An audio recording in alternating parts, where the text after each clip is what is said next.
histology. So this is the definition. So what is rash?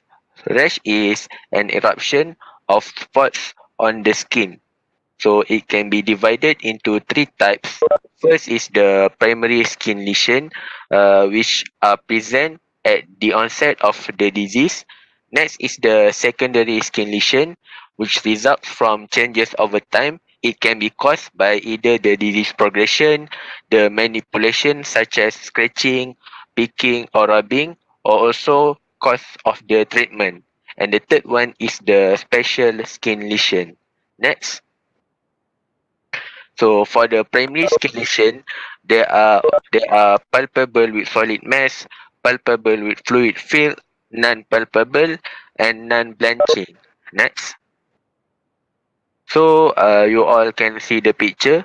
So first is the palpable with solid mass. So first is papule. So papule is a circumscribed palpable elevation size less than 1 centimeter. The example such as warts and insect bites. Next is nodule, which is a circumscribed palpable mass larger than 1 centimeter, and the example is cyst and lipoma. Next.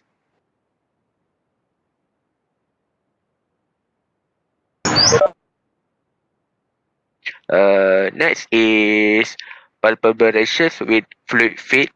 So first is vesicle. Vesicle is a small collection of fluid below the epidermis, less than 1 centimeter. The example is contact dermatitis and chickenpox. Bulle. The bulle is a small collection of fluid below the epidermis, larger than 1 centimeter. The example is burns and bites. Next is pustule, which is a visible collection of pus. The example is pustular psoriasis and folliculitis. Next. Next is non-palpable rashes. First is macule. Macule is a flat, non-palpable circumscribed alteration of skin color less than 1 centimeter. Example is the cafe outlet. Next is patch. Patch is a macule that is more than 1 centimeter in diameter. Example is port wine stain. Next. Okay, sekejap. Izul. Okay, why is it think the one that you put as macule? Macule. Okay. Why do you think the name is Cafe Ole?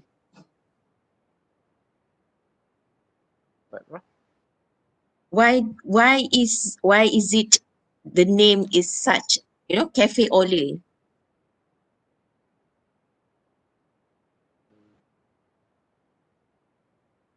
Can you hear me? Because of the color, Yeah, like I think coffee. medicine, I want you all to be like very medicine. Most of the things, many of the lesions and disease or description is actually mimicking the normal things. All right, what is in the surrounding? That is one. The other one is according to the name of the person who actually show it. So cafe ole, cafe coffee is brownish in color, so that's why the person who decided to put as cafe ole. Okay. And yang you letak ni port wine stain. Why is it that it's called port wine stain? Colour is Because like, yeah, wine. the colour is like wine, and it's like a wine yang tertumpah. You understand? On the face. Okay, it's a spilled wine. So that's why the name is port wine stain. So it's kind of interesting for you to know all this, the reasons so that you can actually remember. It's much easier to remember, and you know what are the actual phrase that you can use in order to describe the lesion. That's why I want you all to go to this very basic histology dahulu. Yeah? Okay, good. Continue. Uh, so next is non-blanching. So the non-blanching is PTK and purpura. So PTK is purpuric non-blanching spots less than 5 millimeter. Example, it can be caused by thrombocytopenia and purpura, which is purple non-blanching spots over 5 millimeter in size. Example is bruise and coagulopathy. So this is the primary skin lesion. So next is the secondary skin lesion. It can be below the skin plane or above the skin plane. Next. So for the below the skin plane, it can be an erosion, which is the intraepithelial loss of epidermis that does not leave scarring, such as the tinea pedis. Next is the ulcer, which is the loss of full thickness of epidermis, which can also include the dermis and the subcutis. Example is the skin ulcer. And next is the fissure, which is the linear painful breaks in the skin. The example is the cracked heel. So uh, next is the excoriation, which is a lesions caused by scratching that will result in loss of epidermis. The example is neurotic excoriation. Next is the atrophy, which is the thinning of the skin with the loss of normal marking. The example is radiation dermatitis. Next is the sclerosis, which is the fibrosis of subcutaneous tissue, which may involve the dermis. The example is the systemic scleroderma. So Okay, next, for atrophy, sekejap. Izul, for skin atrophy, can you go back? Atrophy. Okay. So your example is radiation dermatitis, yeah, but radiation dermatitis is not very common. Can, right? What do you think are the causes, more common causes of skin atrophy? uh, sudden loss of weight. Sudden loss of weight, you will get wrinkled skin. This one, it is the skin, a skin, thinning of the skin with loss of normal markings.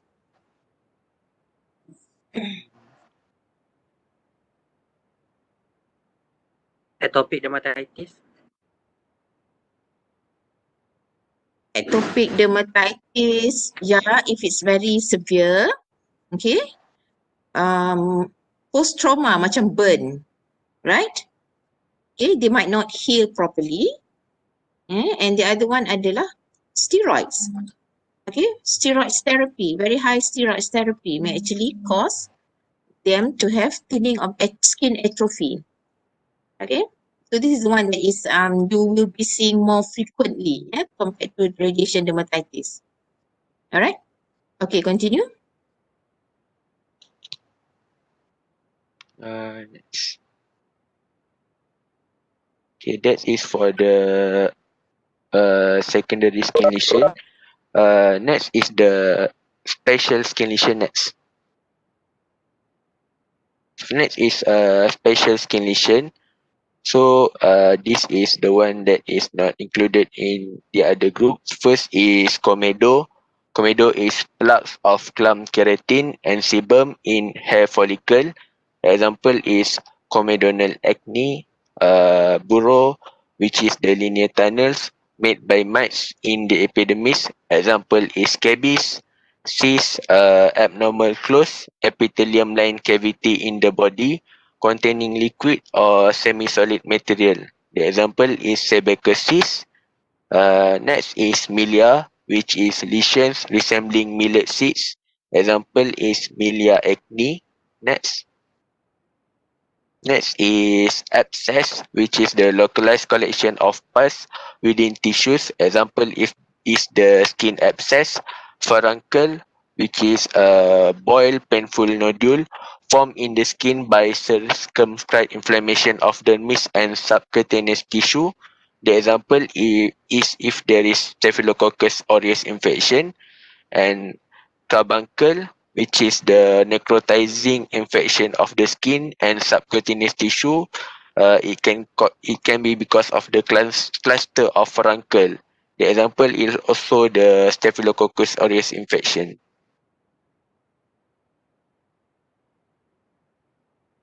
So that's all from me. Any question?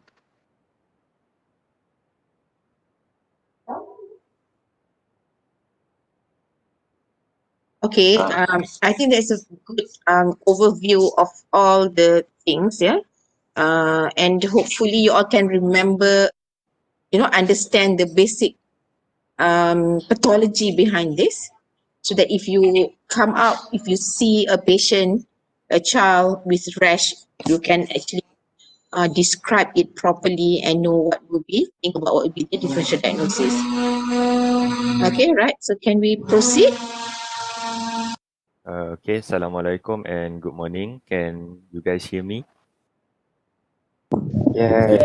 Yes. Okay, so I will continue on the presentation for the approach on child with rashes. We will go with the history taking, physical findings, and also the investigation. Okay, so firstly for the history taking, as we know, we need to introduce ourselves to the child and to the parents, and then uh, make a simple rapport with them. And then first we start with the chief complaint. So we begin with some open-ended questions to address the patient or the parents' main concerns. So we need to ask why the parents brought the child to medical attention. For example, like we asked, is it because the child hasn't stopped scratching for a few days in a particular area, or maybe the neighbor's child had a similar rash and now is hospitalized. So we need to ask, uh, let the parents tell the story regarding why they brought the child towards the clinic. Okay, and then we go to the history of the presenting illness, which is particularly we focus on the rash. So firstly, we need to ask regarding the site.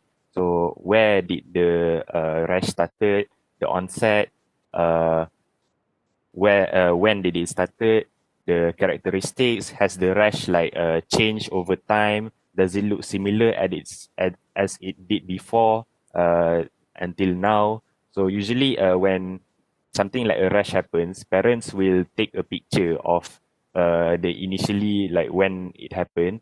So as a doctor we need to ask if the parents has any like media or images that show the initial of the rash, and we can compare it to how the rash looks now. Other than that, we can also look at the morphology, distribution, also the associated symptoms. For example, if the rash was itchy, was it itchy before the rash appeared or after the rash appeared? Was there any pain or abnormal sensations associated with the rash? Also, we need to ask regarding the exaggerating factors. For example, is the rash worse in the sun, or does it change with any does it occur with any change in temperature of or in contact with certain materials? Also, the relieving factors, like we need to ask whether when the rash occurs, does the parents give any like creams or ointments to and then we need to ask whether the creams or ointments made the rash better or worse. Okay, then we need to go with the systemic review. Also, we need to take note if the rash is associated with fever. Sekejap, before that, siapa yang present? Azrul, is it? Yes. Azrul, okay, you're talking about this one is clinical, right? Mm, Talking about asking the question about itchiness, isn't it? yes. If the child is 6 months, 6 months. Okay. yeah, if the child is 6 months, how do you ask that question? And how Uh, can the mother knows whether it's actually itchy or not? uh, Probably the mother will notice if the child usually itches or garu at one particular place for more frequent than usual. Uh, 6 months dia orang tak pandai garu tau. Ataupun 4 months, dia cannot garu. That is the uh, challenge in pediatrics, isn't it? Yeah? yes. All right. There is a big challenge in pediatrics in which sometimes we cannot get the direct history from the child. We really need to get the history from a secondary person. And sometimes the child may not manifest as adult. Yeah. So if this is a very young infant, less than 6 months or something, they may just appear irritable or crying. You know? And yeah, if they can, you can see that sometimes their hand keep on, touching that area. So that is that's how it goes. Huh? So the one that you give me, yes, this is good, but this is basically for bigger children and adults. So when it comes to pediatric, there's a lot of observation. There's a lot of um, we need to modify a lot of things in order to get to the actual history for the patient. Understand? That's the concept. Okay. All Okay. right. So you can continue. Okay.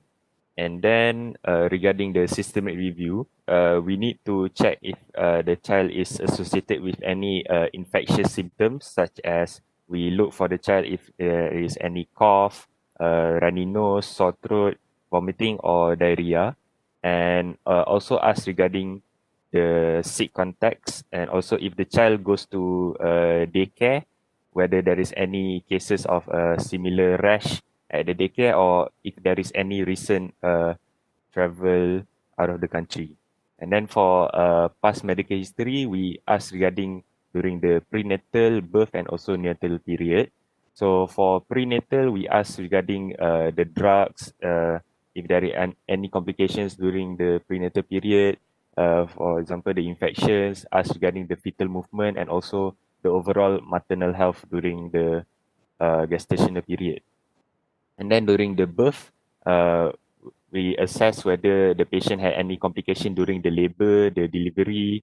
We ask regarding the APGAR score, uh, and also whether the child is in the normal percentile of. Uh, and then during the neonatal period, we ask whether the child had any medical or surgical problems. So, and then we move on to the nutritional status. So for nutritional status, we ask for whether the child is breastfeeding or exclusively use the what's it called, the milk formula, and also for the vitamin supplement, and also whether the appetite of the child is adequate or not. For the growth and development status, we assess the gross motor, the fine motor, vision, speech, and also hearing of the child. And then social history, like I said just now, whether the child goes to daycare or any recent travel. And then for family history, we need to ask whether there is any history of uh, allergies such as atopy, uh, asthma. Okay. And then we need to also ask for the immunization history, whether the child has been immunized or not. Also for any medications that the child has taken, and also allergies, like allergies towards food or allergies towards drugs. Okay. So next we move on to the physical examination. So for physical examination, it can be divided into the inspection and palpation. So for inspection, we take a general look at the child. So we determine whether the child is pale, jaundice, or flush, and we check for the vital signs. This is usually done from the edge of the bed. And then after that, we move on to the detailed skin exam. So what is the detailed skin exam? Is basically we examining all the skin and its appendages, like the hair and the nails. Also, we need to not forget to check like areas like behind the ears, the scalp, the soles of the feet, the axilla, and also the inguinal region. Also examine the nails and mucous membranes, and we look at the soft and hard palates for findings such as palatal petechia, and also in which occurs in strep throat. Okay, and then after that we can evaluate the rash. So how do we evaluate the rash? Basically, there are these 6 things that we need to determine. We need to check to evaluate a rash. So firstly is the morphology and type. So as Izul has explained just now, we have 2 types of rashes, which is the primary and secondary rashes. So based on the based on what we inspect and also maybe the pictures given to by the parents, we can determine the type of rash, whether it is primary or secondary. Okay, and then next we move to the shape and pattern of the rash. So whether it is discrete, confluent, linear, annular, target, or discoid. Okay, so for examples like annular is refers to round target-like lesions. Okay, and then also we for the pattern we determine also other than pattern is also known as the arrangement. So we determine whether the lesions are grouped. Okay. Also targetoid meaning it is seen like in a target pattern, like the target you see when you shooting an arrow, something like that.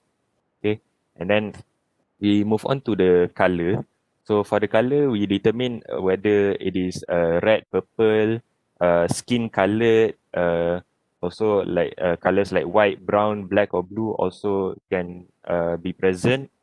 And then we determine whether the entire lesion is the same color or like there are certain lesions with various colors. Also whether it is hypo or hyperpigmentation of the lesion. Next, we move on to we determine the size of the lesion. Also, we note the number of lesions, and finally is the distribution.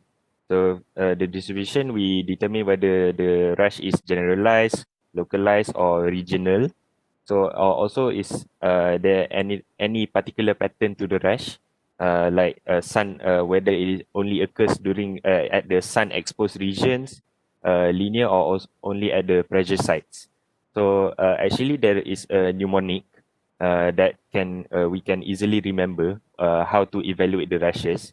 The mnemonic is SCALDA, SCALDA.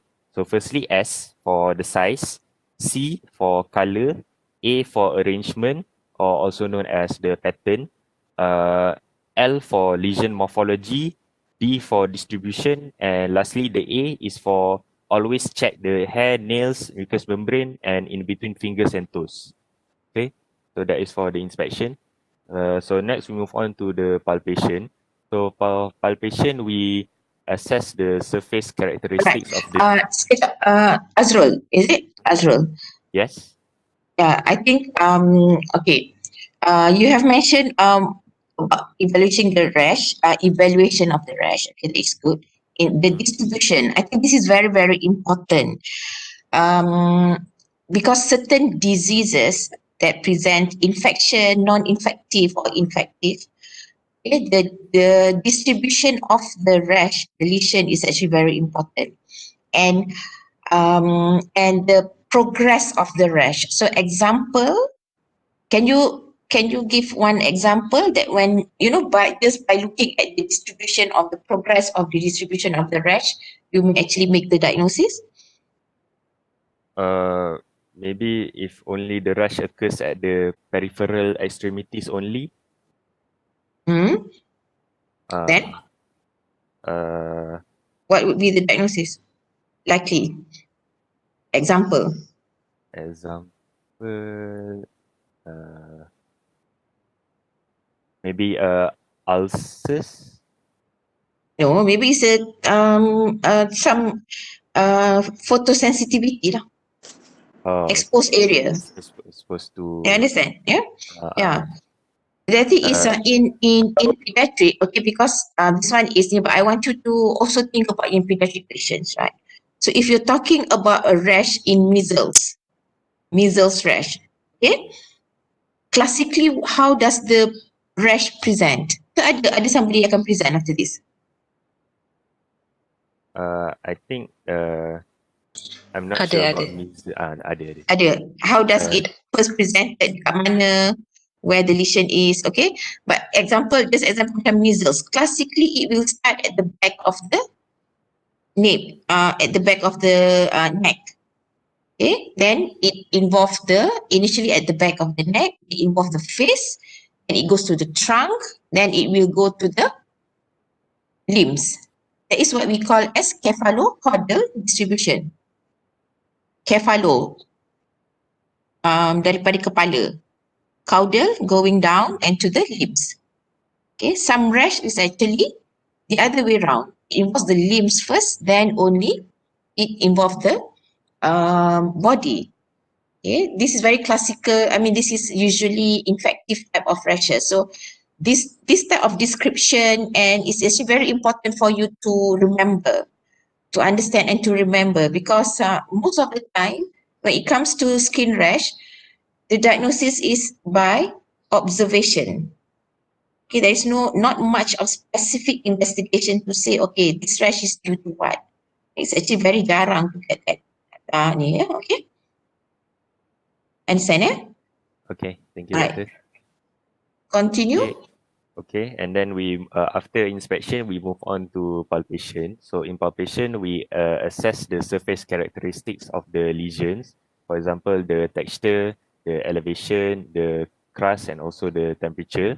And also we assess the depth of the lesion. We also assess for its consistency, fluctuance, mobility, and also tenderness. Okay, and then we move on to the to the investigations. So firstly, what we can do is we can do blood investigations such as the full blood count to look for thrombocytopenia or leukopenia, because these conditions can make the capillary capillary fragility, and this can cause a petechiae. Uh, uh, and then we can also do blood culture to rule out infections such as meningitis, coagulation screening, and also viral serology. For example, for viruses such as measles. Okay, and then for skin biopsy, we can you take a sample of your skin or other tissues are taken to check for the virus and bacteria. This one is also to rule out any rashes that are caused by the infections by virus and bacteria. Also, we can other than that we can do allergy test, which is the pinprick test or the patch test. Then we can do skin scraping, nail clipping, and also the extracted hair, where the skin, nail, and hair is treated with potassium hydroxide, and then it is examined directly under the microscope to determine any fungi. So also fungi can cause rashes in this case. And then lastly, we do the skin or wound swab for bacterial culture and if appropriate for antibiotic sensitivity. Okay. Azrul, sekejap. Okay. So, nampak macam ada banyak investigation, but most of the time we do not do this. Hmm. Right? When it comes to rash, most of it is by clinical.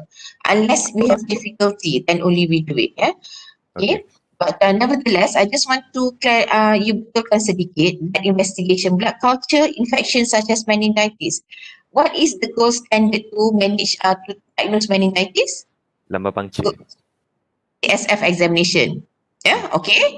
Lumbar puncture and CSF examination, not blood culture. Okay. So if the blood culture is positive and the patient has signs of other rash and other signs of knee, okay, then most likely there's meningitis, but the gold standard of to diagnose meningitis are still CSF analysis. Yeah, via lumbar puncture. Okay. All right. Okay. Nanti you betulkan tu nanti everybody think that to diagnose meningitis you do blood culture. No. Okay. Later I'll change the slide. Okay. Okay. I think that's all from me. Any other questions?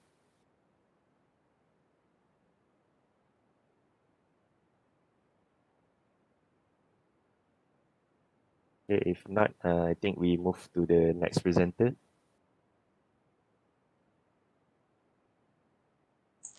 Hello. Uh, Can you hear me? Yes. Can. Okay. Uh, good morning, Prof. and friends. So I am Hor. So I am going to present about the common infectious disease that caused by virus. And there are three more presenters which will be presenting about bacterial infection, fungal parasite infection, and non-infectious rashes that commonly occur in pediatrics. And next slide. Next slide.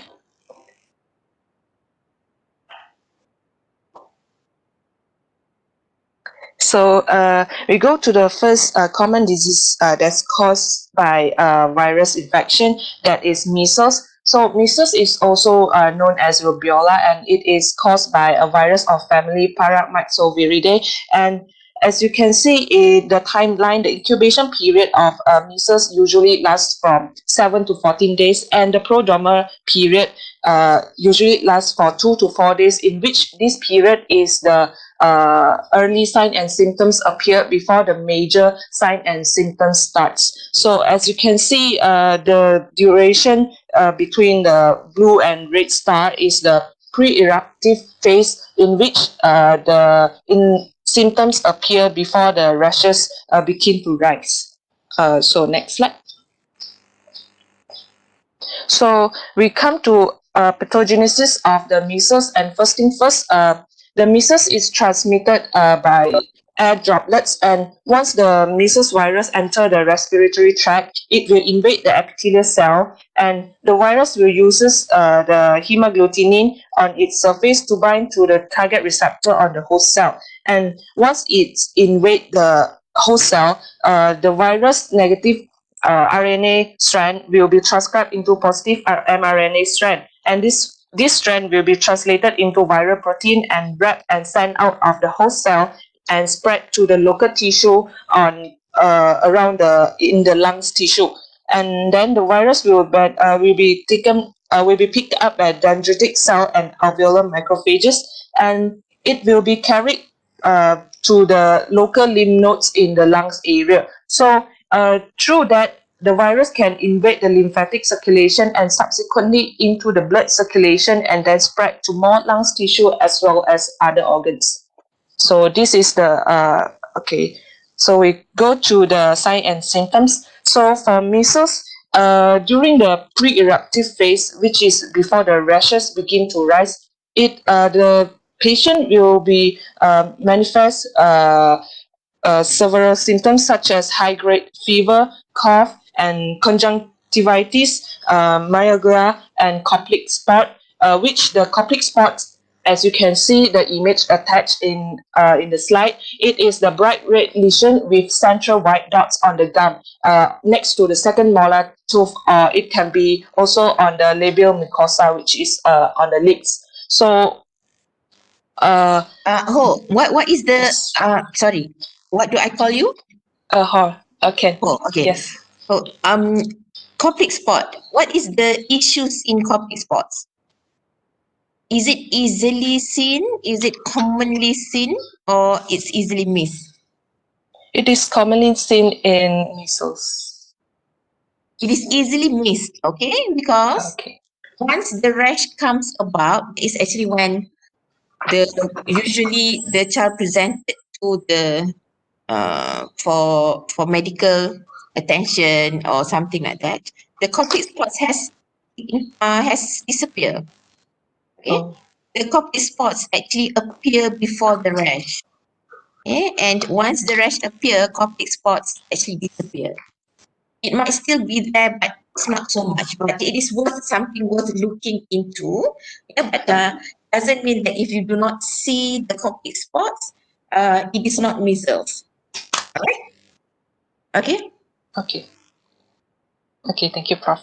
So after the symptoms during pre-eruptive phase appear, and then the rashes will begin to rise. Rashes, which is maculopapular rash, which Prof has mentioned just now. It is presented in cephalocaudal pattern, which it started behind the ears on the face and progressed to the whole body from the head and upper torso downwards. And it also fades in the direction as it appeared, as you can see in the image attached on the slides.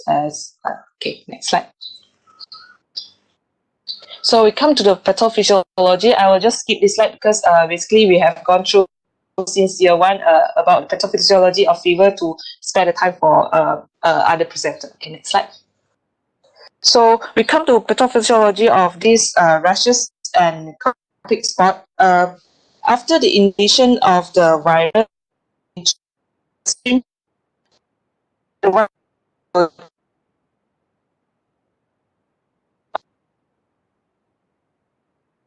anti H1 cell, which will then release the interferon.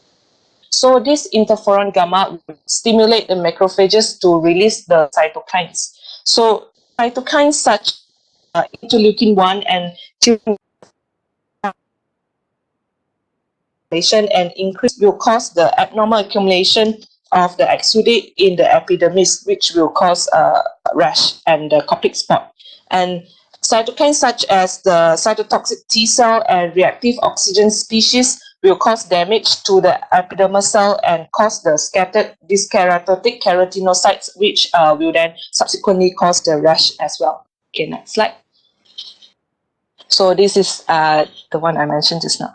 Okay, so as Prof mentioned just now, diagnosis of these rashes is basically based on the clinical symptoms, and if the symptoms, if the diagnosis is unclear, we can also carry out the viral culture through the throat swab and also serology from the serum or the saliva to test for the rise in antibody titer. So Okay, the so, complication.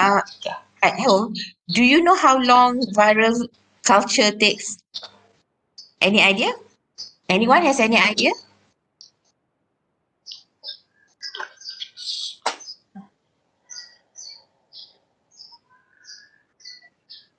Anyone? Any idea? Do you know? Don't know, but it is take long time. It's about 6 weeks. All right? It takes about 6 weeks to 3 months, yeah, to get the virus. So that is why it is something, as I mentioned, it's something yang usually we do not do. But serology, yes, yeah. But what is the issue with serology? Meaning, if you serology means you're looking at the IgG and IgM, right? So, what is the issue if you use serology?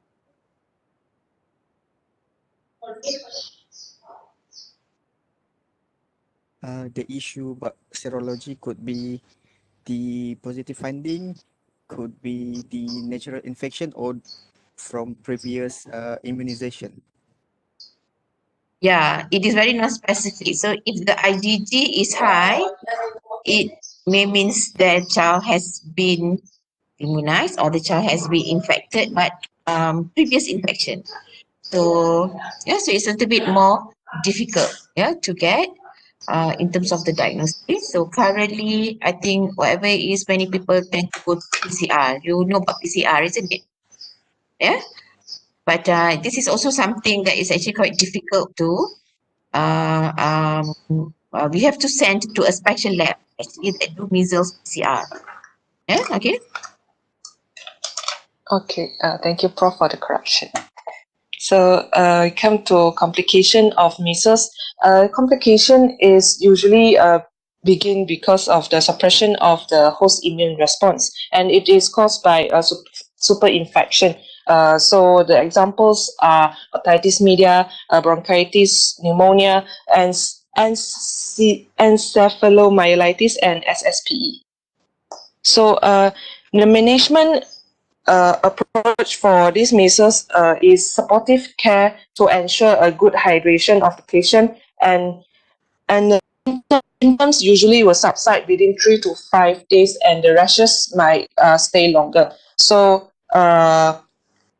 symptomatic relief such as antipyretic for fever and antihistamine for pruritus can also be given, and then regular follow-up can is for surveillance of the complication, and then antibiotic also can be given for secondary infection, and vitamin A supplementation also can be given to correct hyporactinemia, which is reduced in the serum retinol. And then vaccination is available, and immunoglobulin can be given to immunocompromised patient, which is less than 3 year old, or which has been exposed to the infection less than 6 days. Okay, next slide. Okay. Sorry, Ho. Before that, you have mentioned everything, but I just want to to summarize that measles. Measles is generally it's self-limiting. All right, self-limiting. But the classical description of a child who has measles are. Do you know the classical description of a child who actually has measles? Anybody knows? Miserable baby and high grade fever. Yeah, it is a miserable baby. Okay, the child will be so miserable, so irritable. Okay, their eyes are red. Yeah, they have cough, but non-purulent cough. Okay, and they have very high grade fever, and the rash appear. And when the rash actually starts to appear, the fever becomes more high grade. That is the classical measles, miserable baby, right? But nevertheless, it is supposed to be self-limiting, right? Self-limiting, but there are a group of children that measles can actually really cause mortality. So, one adalah immune suppressed children. So, immune suppressed means it can be because the patient is on chemotherapy. So, if measles outbreak in our oncology ward, is a disaster. All right. But other causes of immune suppressed adalah a child who actually has failure to thrive, sick, right? So our babies were actually sick and not doing well in terms of nutrition. Usually they are the ones who actually have a lot of complications related to measles. Okay, and we do have measles outbreak in Sabah, and can cause and some actually cause mortality. Okay, so that is why you mentioned about vaccination. It's actually very important to vaccinate the children against measles. Do you know when MMR is given? What age is MMR given to the children?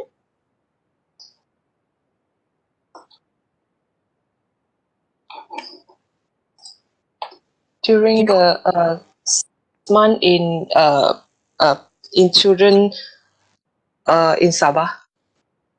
Sorry? 6 month 6 month old age, if the this person is in Sabah. Yeah, 6 months, and the rest of the children is at 12 months. Okay, the reason we give earlier in Sabah because of the very high risk of outbreak. Because in Sabah there are a lot. It's not just in Sabah, but in many of our states, but predominantly in Sabah, there are a lot of areas where there's immigrants, so they are not immunized. So once they have outbreak, it's actually lethal for the patient. Okay. Any further description of the rash in measles? The distribution, then apa lagi? It's itchy. Then once it healed, you have mentioned that the complication, extreme, there will be, okay, that rash, can you just show me the rash? Okay, it will heal. Once the rash faded, it will become very hyperpigmented. Okay, so measles is one condition. If you ask a mother, okay, dah pernah dapat measles, dia kata, oh okay, semua orang dah pernah dapat measles, Any skin rash in a child, most of the layman akan kata demam campak. Okay, but actually it is not. There's so many other diagnosis for skin rash in children. So to make a diagnosis, clinical diagnosis, that's why it's very important to know the most pertinent need to make the an important clinical diagnosis of measles. miserable child, they have conjunctivitis, non-purulent conjunctivitis. Yeah, they have rash. The rash appear and the fever becomes worse. Okay, and if the rash actually has disappeared, it will leave actually a very marked stain, hyperpigmented stain over the rash. It will take quite a long time for it to disappear. So by that, we can make the diagnosis of measles. Okay, if that is not, if the mom says anak dia kena campak, and if you ask anak dia aktif ke tak, main ke tak, or nangis, dia kata oh okay je, main aktif, main, that is not measles. That can be any other viral rash. Alright? Okay. Any question on that measles part? It's actually one of the important skin rash in children, because it can cause, majority are self-limiting, but it can cause a lot of morbidity and mortality in immunocompromised children. Doctor, Yeah. I have question. Measles, for example, it can give severe complication like SSPA. So Yeah. how that to prevent this complication? No, there is no way to prevent SSPE, if the child has measles. The most important thing is actually to prevent measles. You understand? Yeah. So SSPE, if the child has measles, they can have SSPE. I think so far nobody really knows what predisposed that measles child to. I mean, which child with measles will develop SSPE, which one will not develop SSPE. So the best way of prevention adalah to prevent measles is just by vaccination. Simple vaccination. Okay? All right? I've seen a child with SSPE. It is not, it has a lot of morbidity. Very, very sad. It just destroy the child's life. Okay? So vaccine is very important. And then Prof, is it vaccine can for example the measles have kan vaccine bagi at 12 months. So for example measles happen earlier, can it give after the disease have developed? Yeah, even if they have measles, okay, we will still give MMR to them. Yeah. The reason why, do you know the reason why most of the time the live vaccine is not given within the first 1 year? Or we give earliest at 6 months? Don't know yet. Anybody knows? Maybe because the maternal antibodies will. Yeah, there are two reasons. One is the maternal antibody may actually interfere with the development of the what you call that, memory cells in the child. Okay, so that is actually the main reason. So by 6 months, the maternal antibody goes down. Basically nearly zero. So that is when we start giving immunization.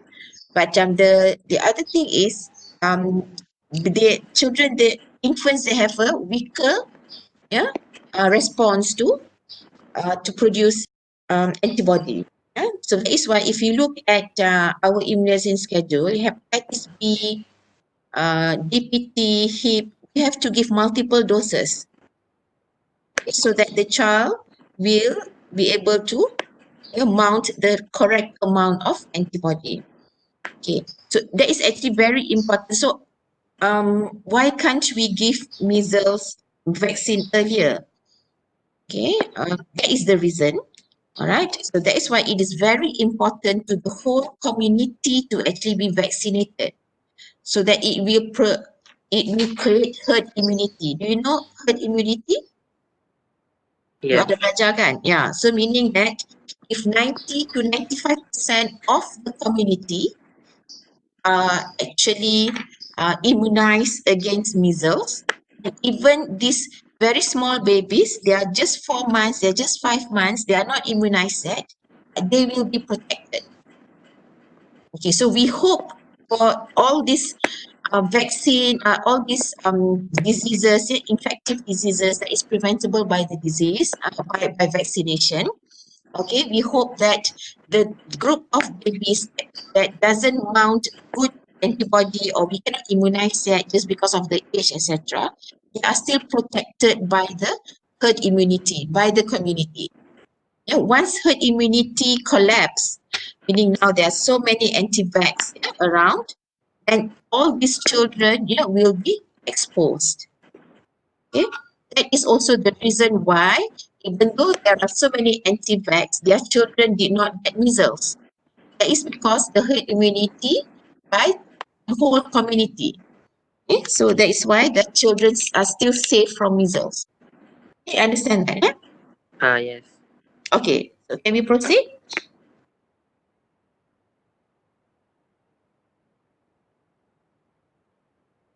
Okay. uh, So now we come to a second disease, which is hand, foot, mouth disease. It is infection that caused by a group of viruses, which is about 25 types of the enterovirus, which include enterovirus 71, Coxsackie virus A16. And this hand, foot, mouth disease is characterized by firstly fever, and secondly hyperangina, which is the mouth ulcer, and the thirdly is the flat discolored spots that may blister on the hand, soles of feet, and then mouth, and occasionally buttocks and groin region. So the incubation period usually lasts 3 to 6 days, and it is contagious during the acute stage of the illness. And this contagious stage will continues 3 to 4 weeks from the saliva and 6 to 12 weeks from the feces.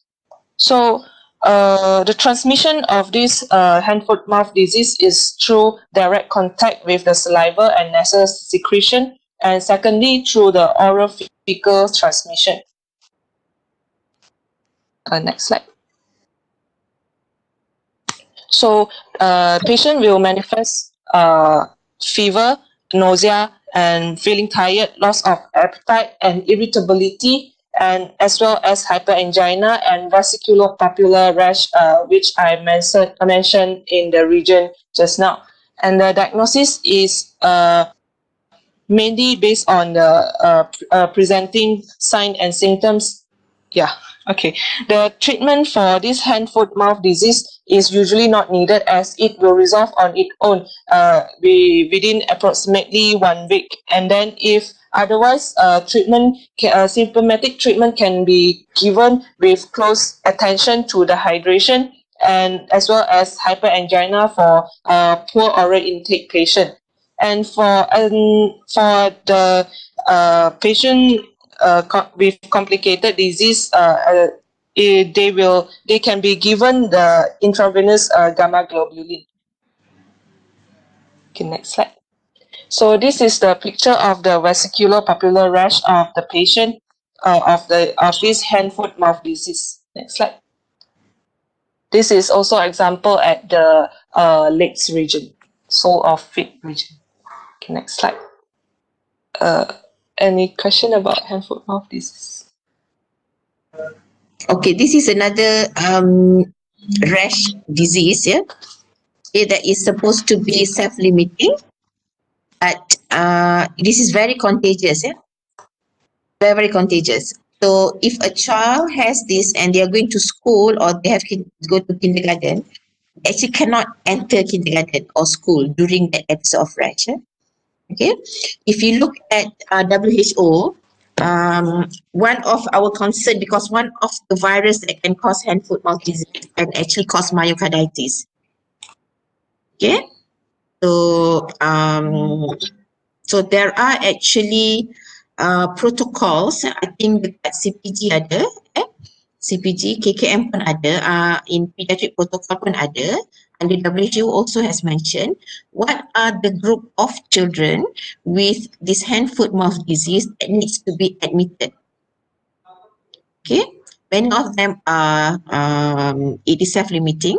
So the ones that needs to be limited, I think it is the temperature. If they have very high grade temperature, if they're very tachycardic, because some of the viruses, as I mentioned, especially Coxsackie virus, it can actually cause myocarditis. So the temperature, the heart rate of the baby, of the child, is doesn't correlate with the degree of illness or the degree of temperature that the child has. Yeah? Example, temperature is only 38, but the heart rate of the child goes up to 190.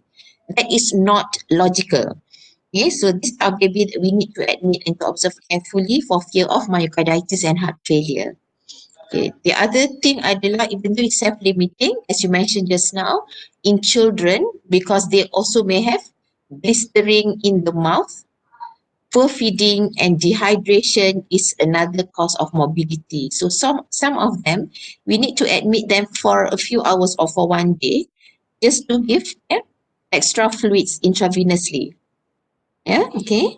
That's it. Yeah, because dehydration is a major problem for our small infants. Yeah, especially our small infants. Okay, all right.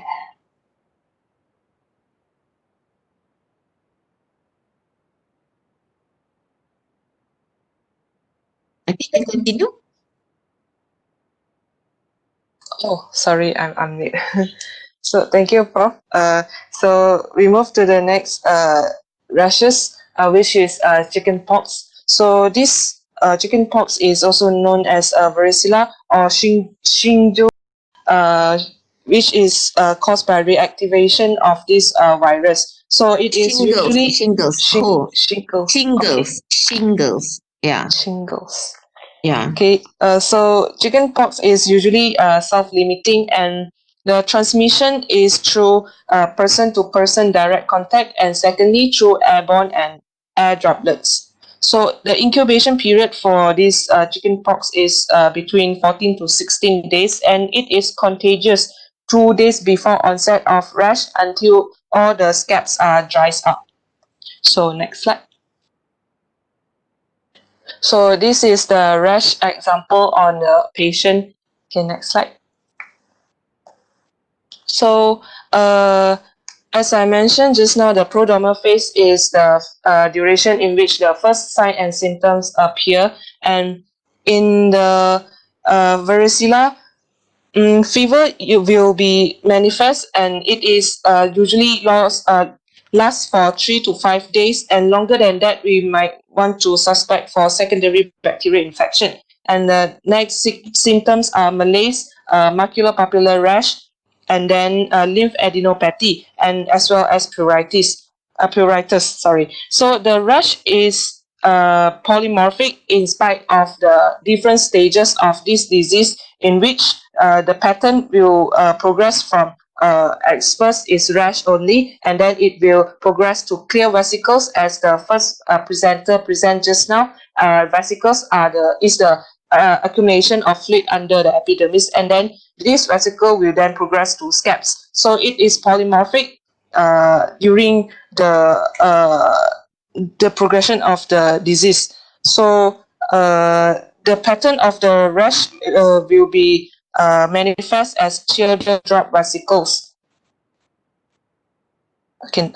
So in zoster, which shingles, the pre-eruptive phase will manifest acute neuritis, which is the inflammation of the nerve, and then patient will also manifest malaise and fever. And then for eruption phase of the zoster, as eruption phase is the phase after the rash appears, is the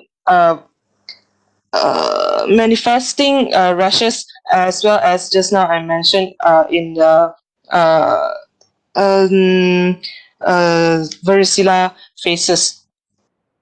So this rash in the eruption phase of the zoster will typically involve in the thoracic and lumbar region. Okay, next slide. So um, in childhood patient, they will basically present and usually present with the onset of exanthum without the prodrome symptoms. But for adolescent patient, they will proceed by a prodrome symptoms, such as those I mentioned just now. So as you can see, the image attached below is the progression if of stages of the lesion, which they start from macules, and then papules, and then vesicles, and then the crusted version. And then during a physical examination, it is important to observe the characteristic of the vesicle because diagnosis is mainly based on these clinical symptoms. So, as I mentioned just now, the vesicle will be manifest as a dewdrop or on a rose petal pattern, and then it is polymorphic, in which, as you can see in the image below, and then it is hemorrhagic lesion are rare and most commonly associated with immunocompromised patient. Next slide. So complication of this chickenpox is mainly due to the second bacterial infection of the skin, which is include cellulitis, necrotizing fasciitis, and it can be also because of the varicella pneumonia and Rice syndrome, encephalitis, glomerulonephritis, and also hemorrhagic complication due to the thrombocytopenia.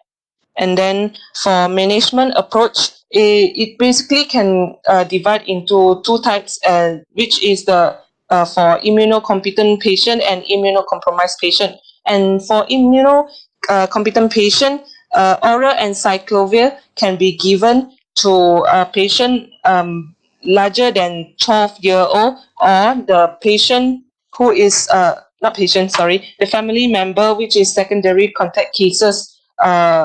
And IV encyclovir can be given for the patient who progress with complication. And vaccination can be given if there is no history of previous chickenpox, which this chickenpox vaccination is not necessary during childhood, and it can be taken in a private hospital, private clinic. So in immunocompromised patient, it is important to for isolation, and can proceed with screening for the varicella zoster virus IgG. If there is no negative antibody, immunoglobulin varicella can be given, and if the antibody is positive and no action is required. So that's all for chickenpox. Any question? Okay. Any question? I just want to kind of summarize the chickenpox part. Yeah, okay, this is also another, it's supposed to be self-limiting. Yeah. Before this, yeah. Have you all heard about chickenpox party? No. No. Okay, you all have not heard so many things. Yeah. Okay. Chickenpox party. Okay. This is actually very is something that is very commonly done in not in Malaysia lah, okay, in overseas, in UK, in US. When one child actually develop chickenpox, then they will invite the other friends, the other children, so that all will actually get chickenpox at the same time and become immunized. Okay. The thing is, if you need to, if you want to get chickenpox, it's better to get chickenpox in the during childhood or during adulthood. Childhood. Sorry. Childhood. Yeah, childhood, the risk of complications is actually not common unless immunocompromised. Okay, that is why people do chicken pox party. All right. But of course, it can become complicated. But compared to adults, adults will have more complications. Yeah? And it tends to be more severe when you come for, in adults. Yeah.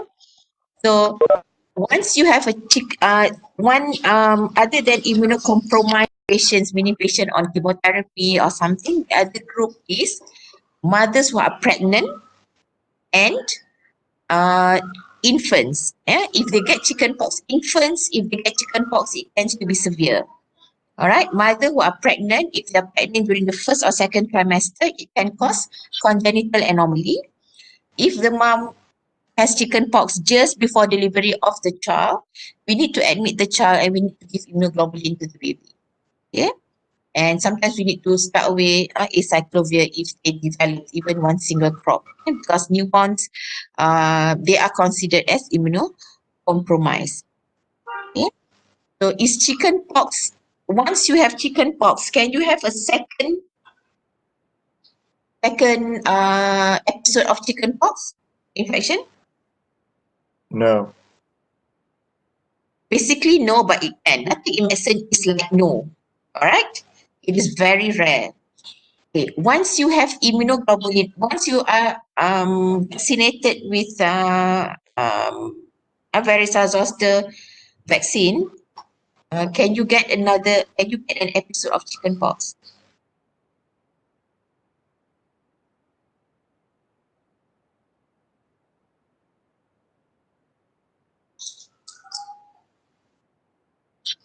Anyone?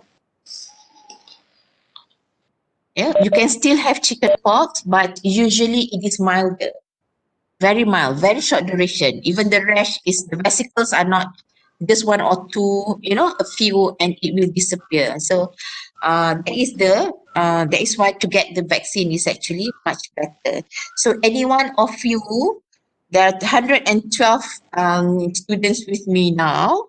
Any one of you who have not had your chickenpox infection yet? Anyone? Yeah, doctor. Me. I have had it. Sorry? Yes, I did. You have your chickenpox before. Yeah. Anyone who has not had chickenpox? Saya. Me. Saya tu adalah, Azrul. okay, my advice is please get the vaccination, even though you're adult. To get chickenpox during your adult life is actually horrible. One. The second one is you all are at risk. Okay, you go to wards, so a patient may actually get chickenpox, and you may actually get infected. And the worst thing is you may actually infect your patient. Okay, before this, we have a student actually developed chickenpox. She didn't realize about it, and she has been in the NICU and she has been going to oncology ward. Okay, it's a disaster. Okay, you may infect your patient, and I'm talking about when they are patient, they are immunocompromised, isn't it? So please get the injection. Prof. Yeah. If I have already gotten the vaccination during my childhood, do I still have to get it again? No. If you have what we call as if you have natural infection, natural infection, or if you have had your immunization, it's okay.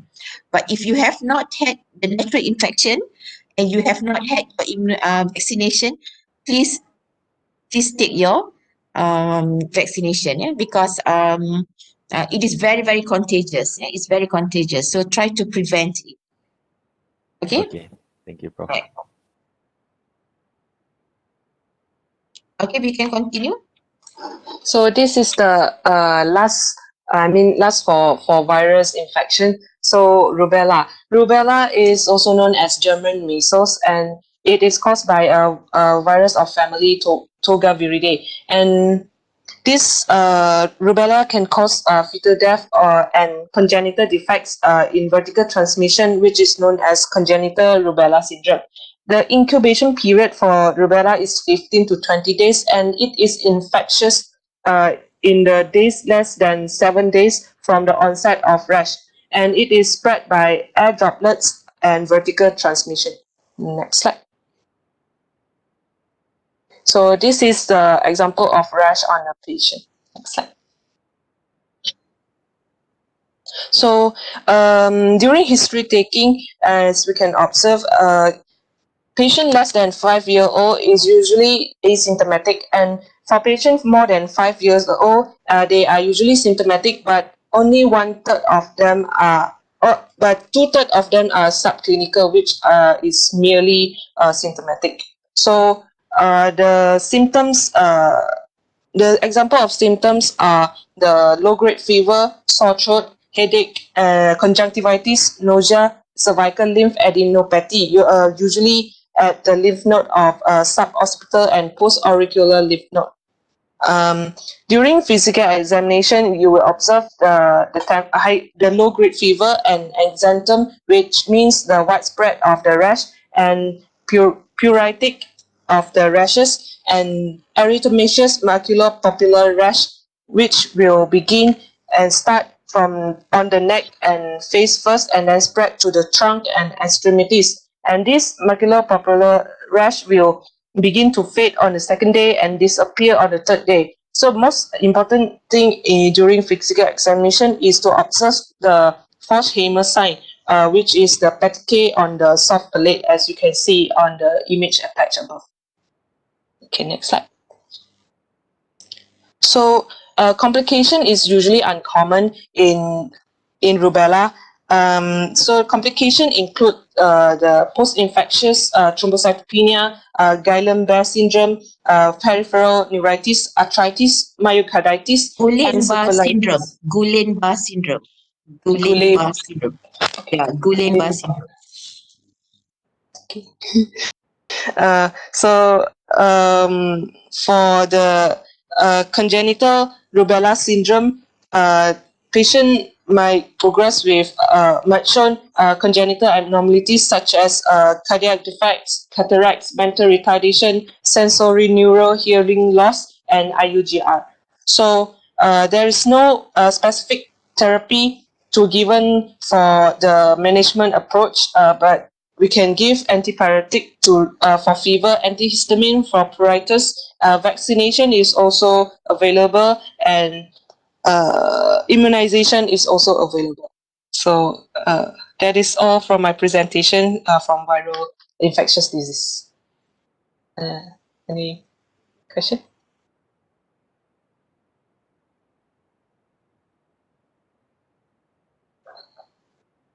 Like again, supposed to be self-limiting, but if it involves the pregnant ladies, especially in the first trimester, the outcome, the risk of congenital anomaly in the patient, in the fetus is actually high. Okay, so and it is severe.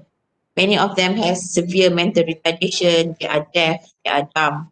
Okay, they cannot hear. And they have congenital heart disease. Yeah, so this can be prevented if the mom actually has had rubella vaccine. Okay. All right, you can proceed. So pada 11:15, can we go? Yeah. Okay, we go to next presenter.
Loki okey ke? Hello, boleh dengar ke? Boleh boleh. Okay. Sorry, disconnect dah. Sekejap can you guys see the slide? Yes. Okay, sorry for the benda tadi tu. So next we go to the bacterial infection. The rash related to bacterial infection. I've got four type of disease that caused by bacterial infection. So I got impetigo, scarlet fever, Kawasaki disease, and Staphylococcus scalded skin syndrome. So let's go to the first one. First one is impetigo. So it is actually a localized, superficial, and highly contagious staphylococcal or streptococcal skin infection. It is most commonly occurring in young children and infants, ranging from 2 to 5 years old. is common in children with pre-existing skin disease, for example, like and the lesion usually affect face and hands. So, uh, two type of impetigo, which are the non-bullous impetigo or contagious impetigo, and the other one is bullous impetigo. So for the non-bullous impetigo, it is most oftenly caused by Staphylococcus aureus and occasionally by group A Streptococcus. So it begins as a single erythematous papulovesicular that progress to one or many honey-colored crusted lesion with pink serous drainage.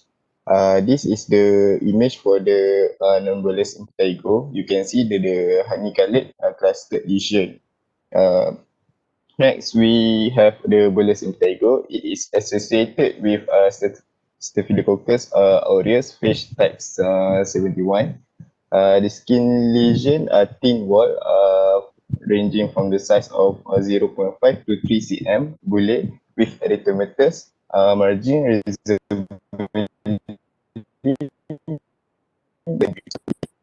the bullous impetigo. So this is the hepatitis and okay. So it is by the infection as a group A uh, actually when the infection the organism arrive at the superficial epidermis, they will release some toxin that can cleave the desmoglein 1 protein that help to adhere the keratinocyte. So when the desmoglein 1 protein is being cleaved, the adherence between the keratinocyte will become loose, and this can lead to the penetration of the organism into the skin. So for the non-bullous type, it will cause local production of exfoliative toxin that the earliest stage will give a single erythematous macule developing into vesicle or pustule. So in the late stage, the vascular lesion and pustule with honey-colored crust and extension of infection into the surrounding. So this occur when the vesicular pop. So the next one we have a bullous type of impetigo. It caused by exclusively staphylococcus. Uh, Mechanism this which should bullet will give plastic bullet erythematous base with colorated of scale at peripheral of the rupture lesion. Actually, these are two type of bullet I found on the textbook, but if when I done further reading on the internet, I found out that there are one more type of impetigo which is ecthyma, but in this diagram it showed as complication of the non-bullous type impetigo. So what is ecthyma? Ecthyma is a severe form of impetigo. It is characterized by small, purulent, shallow, punch-out ulcer with thick brown blood crust and surrounding the erythema. So it basically a punch-out lesion. So next, what are the complications? The complication is post-infectious glomerulonephritis that occur in streptococcal impetigo and also acute rheumatic fever. But this is quite rare lah.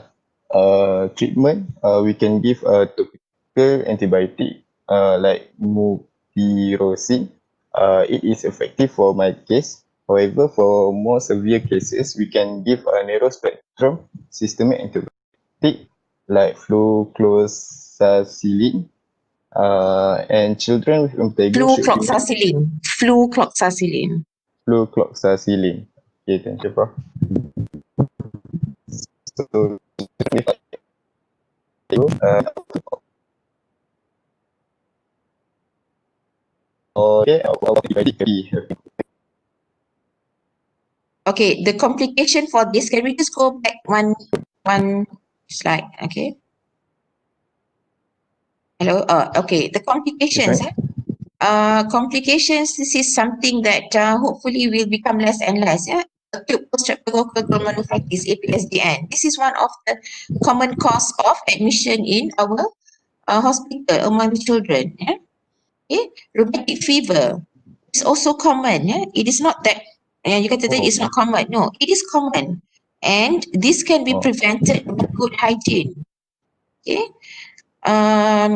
Any child can be infected by impetigo, by strep or by staph, yeah, but we can really reduce the risk, okay, with good hygiene. Okay, and commonly the age group adalah can be infant, it can be Infant injury. infant with severe, and some of them can actually go to steps called the skin syndrome. Yeah. Okay. But for bigger children, yeah, it is common during the time when the children are they can walk, they can run on their own, and they can actually masuk dalam bushes, main dekat luar, and did not wear slippers and did not really wash their feet properly. Yeah, so when there is actually a skin break, yeah, so the organism can actually infect that. And so this is actually a huge, it's supposed to it was a huge medical issue before, but now it is still there. Yeah? And this is classically happen in a much when there is actually overcrowding. Yeah, overcrowding, low social economic status, and are much higher. Okay, so the honeycomb crusted lesion is when there is a honeycomb crusted lesion, that is typical of strep pneumonia infection. Yeah, group A strep. Okay, staph usually doesn't cause honey crusted lesion.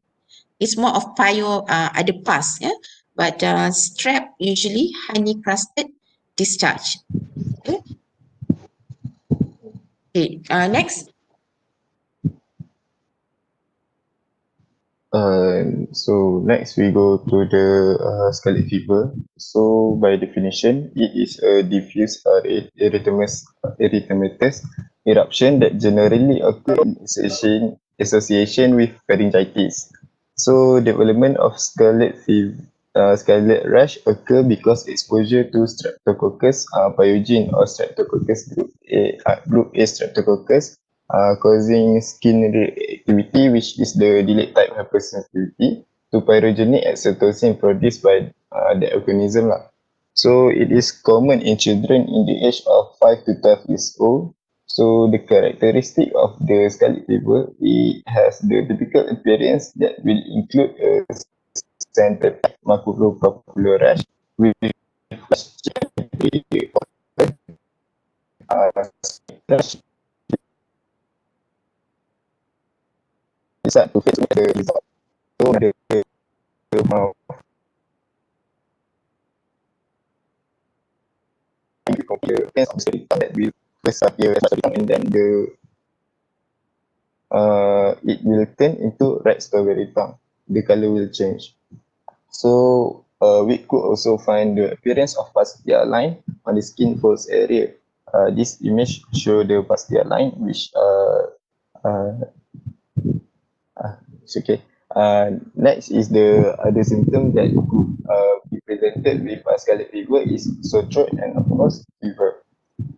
So the diagnosis is usually established based on clinical manifestation only. However, supportive investigation could be done to support the diagnosis lah. For example, investigation that could be done is throat swab culture and a rapid streptococcal antigen test taken from the posterior pharynx or the tonsil. This may be related to the cause of the scarlet fever tadi, which is the pharyngitis or tonsillitis. So the complication of this scarlet fever is actually quite the same. It acute glomerulonephritis and also rheumatic fever. So the treatment that we could give to the patient, we can start with antibiotic, which penicillin, or you can see antibiotic to reduce the fever and the headache or throat pain. And to relieve we can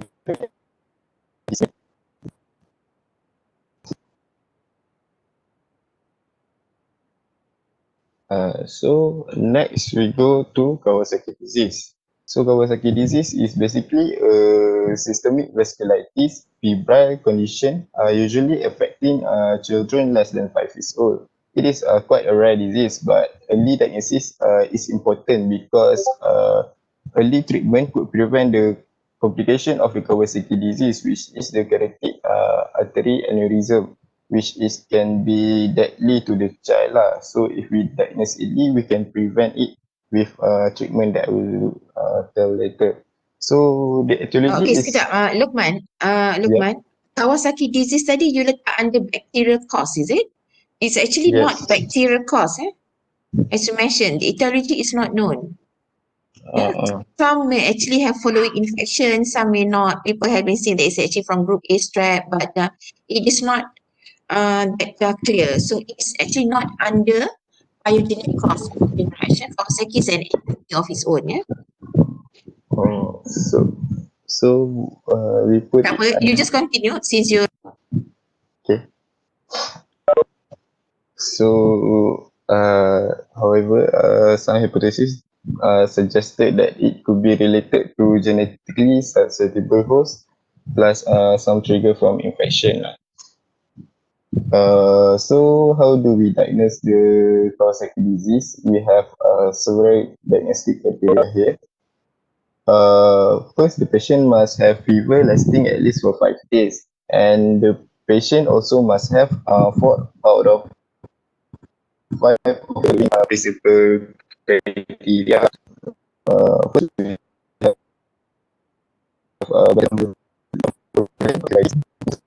changes of your pharynx, like dry tissue and strawberry tongue. Change in the extremities, we can see edema or erythema of the hand or the feet, and also discrimination, which usually we see at the second stage of the mid stage lah, after the edema erythema, beginning at perianguinally. Next is rash, usually truncus. It is a polymorphous but non-vesicular. And next we have a cervical lymphadenopathy. And also to fulfill the diagnostic criteria, the illness is not explained by other disease process. So, however, if the like it said here, it need 4 out of 5 of the principal criteria, right? However, if the condition is not fulfilled, we could suspect the patient has incomplete Kawasaki disease, which is atypical. If the child will have a prolonged unexplained fever, less than principal criteria, and compatible laboratory or echocardiographic finding, that investigation that could be done to the child lah. Diagnosis of this incomplete Kawasaki disease is very important because patient with incomplete Kawasaki disease has shown having a higher risk of developing with complete Kawasaki disease. Yeah.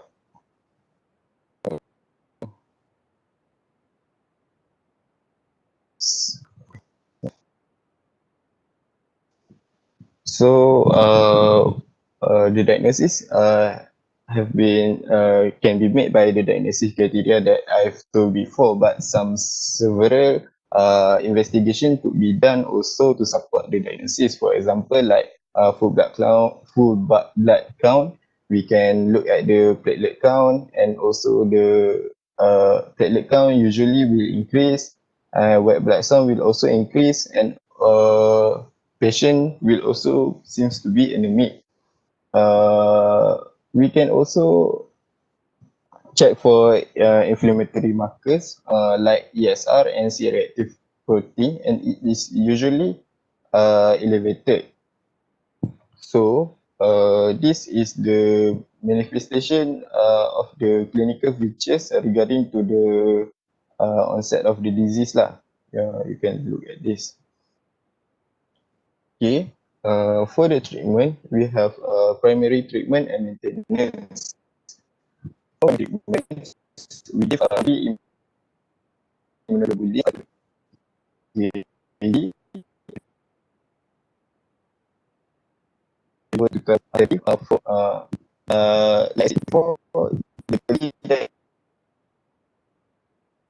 is important because if the treatment has been given to the patient less than 10 days of onset of the disease, it is effective in preventing the coronary vascular disease.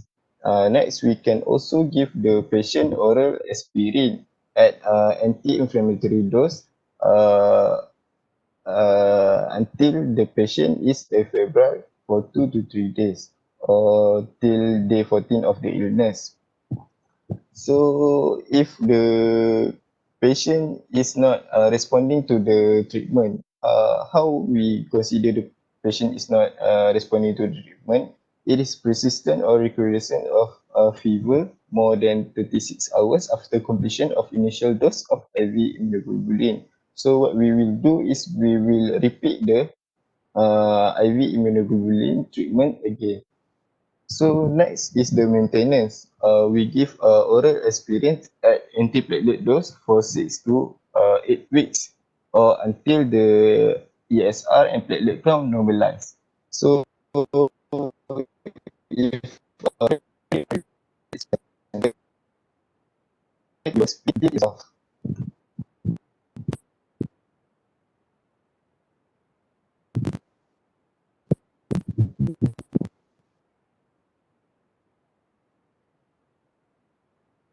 Next, we go to the skin syndrome.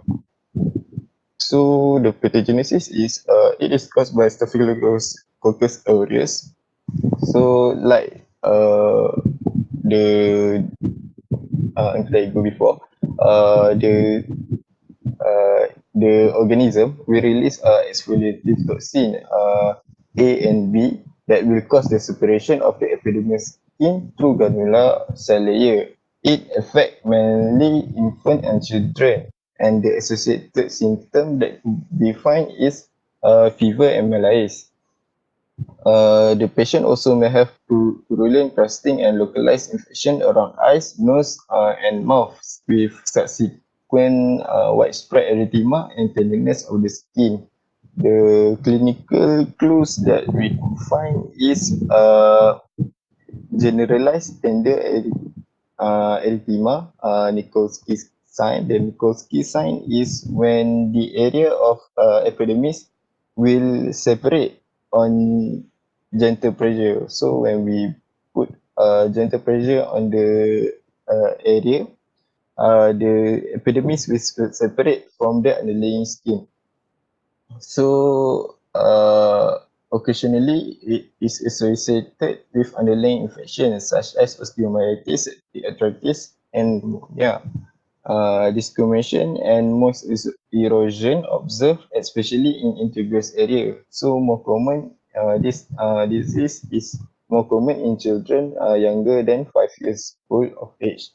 So the management that we could give to the patient is that we give IV anti-staphylococcus antibiotic, flucloxacillin, analgesic for pain and fever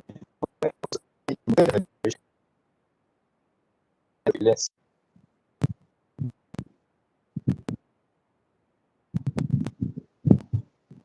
So this is the appearance of the discrimination and erythema, redness of the patient presented with staphylococcus scalded skin syndrome. And this is basically the how the exfoliative toxin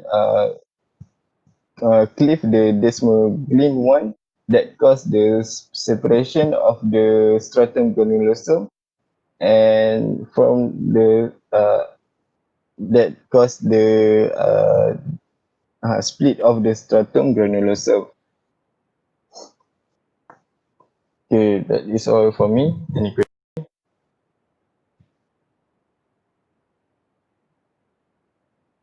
Ask about Kawasaki Okay. disease. Okay, what is the question? Um, is it is it Kawasaki disease can be separated to other person? I think no, because this it is more on the etiology is unknown. That is for sure, but it related to genetically susceptible host. So I don't think that it can be spread to other person because uh we cannot say that it is caused by infection. Uh,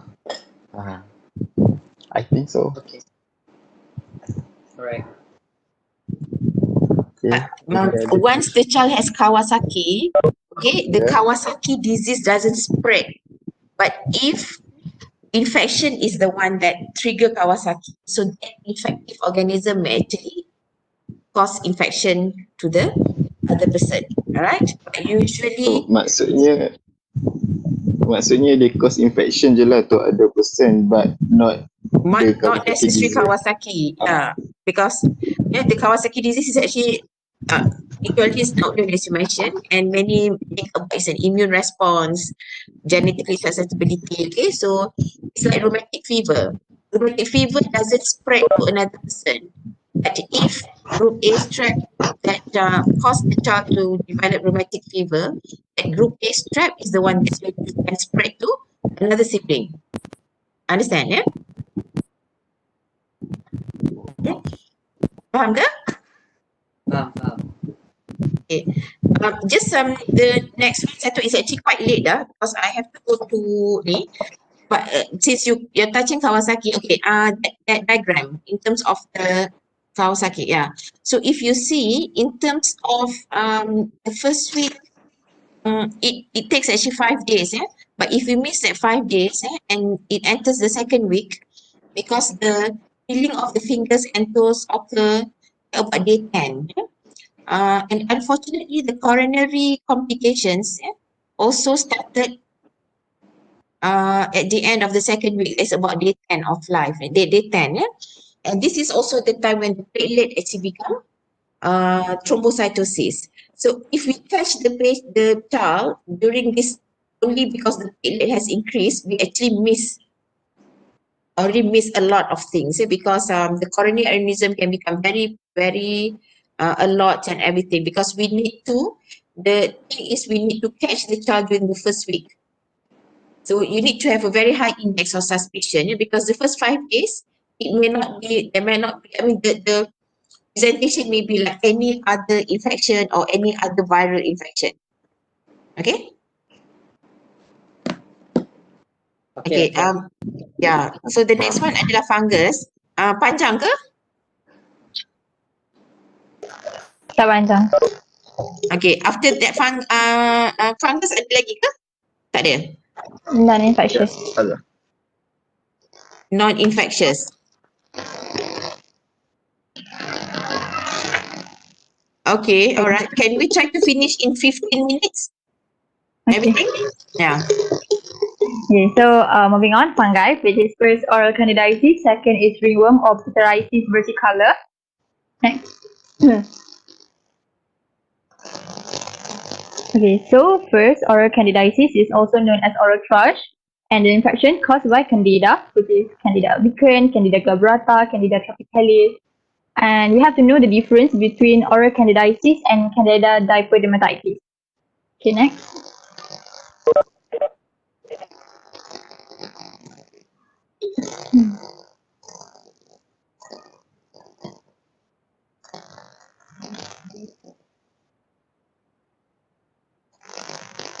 Okay. Okay, so this is the example for oral candidiasis.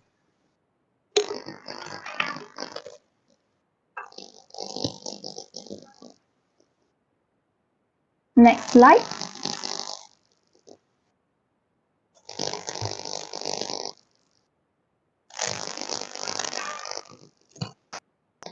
Lagi.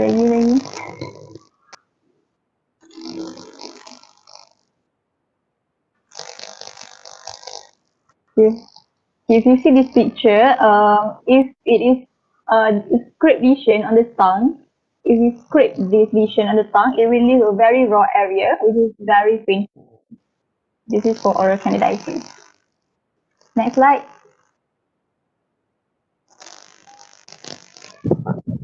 This slide is showing the presentation of the candidate for candidiasis. Is it only me or Oh, Aida, proceed, present. my screen is showing the picture of the tongue. Yeah.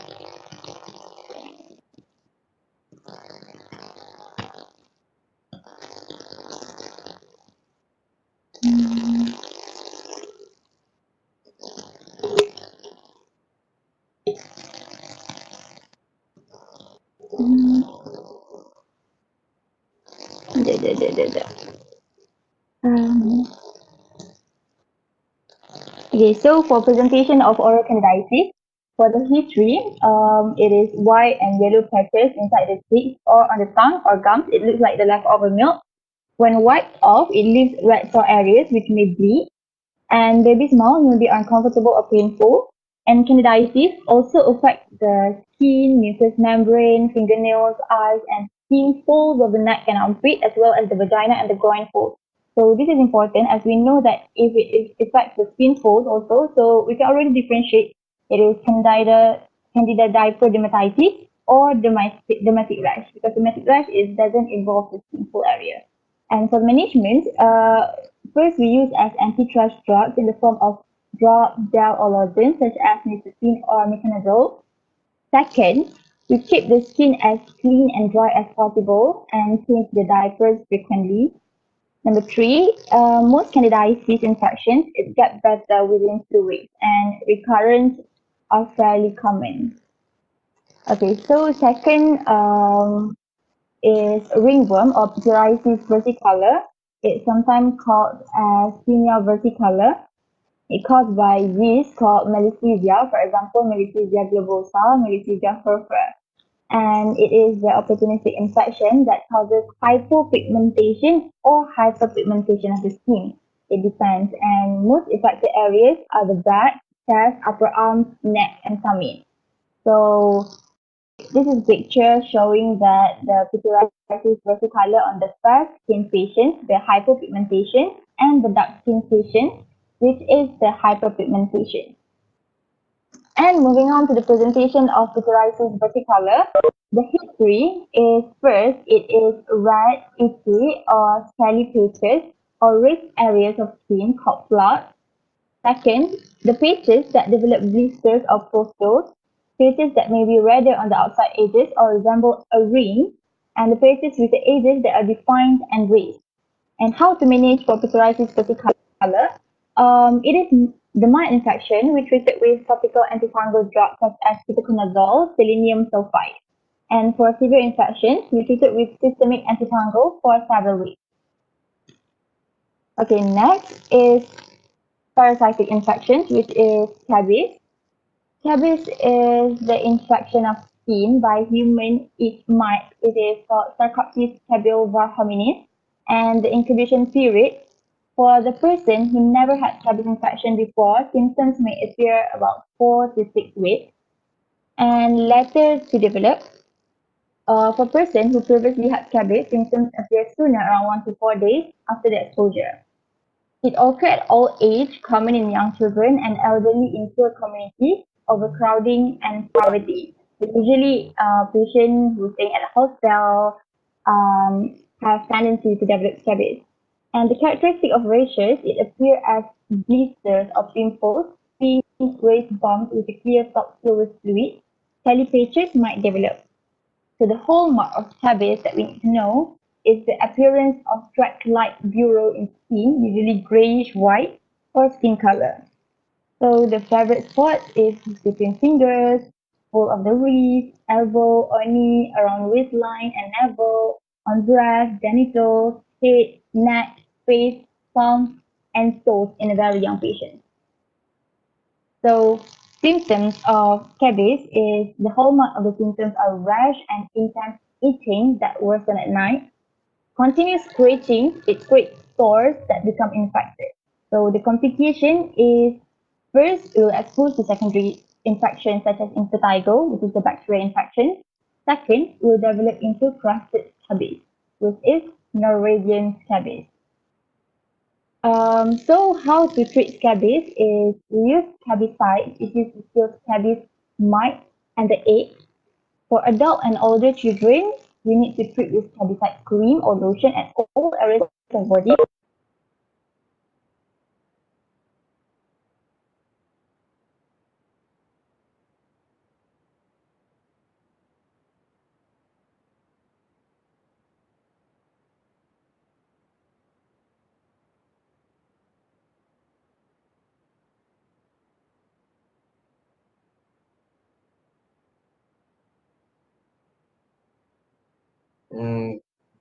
Tak dengar suara. Itulah, I dah lost dia punya ni. Voice.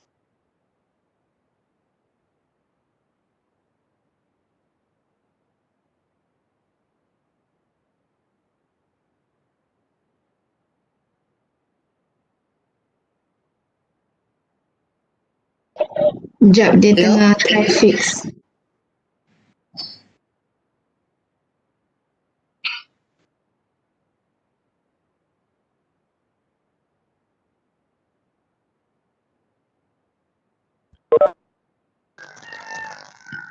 Hello? Ya, Dengar. Tadi last sebelum connection loss tu sampai mana? Dekat symptoms lah. Dah habis symptoms and treatment tu? Proceed treatment. Okay. Okay, so for treatment, first herbicide is used to kill scabies, mites, and eggs. And for adult and older children, we treat with herbicide cream or lotion at all areas of body, from neck down to feet and toes. And for infants and young children, we use cream or lotions also applied to feet and neck. And also, treatment should be given to household members that have prolonged skin-to-skin contact. And with treatment, if itching is prolonged more than 2 to 4 weeks after treatment, or new bureau rash continue to appear. And there's picture, for example, of Norwegian scabies, which is the complication for the scabies infection. I think that's all from me. Thank you.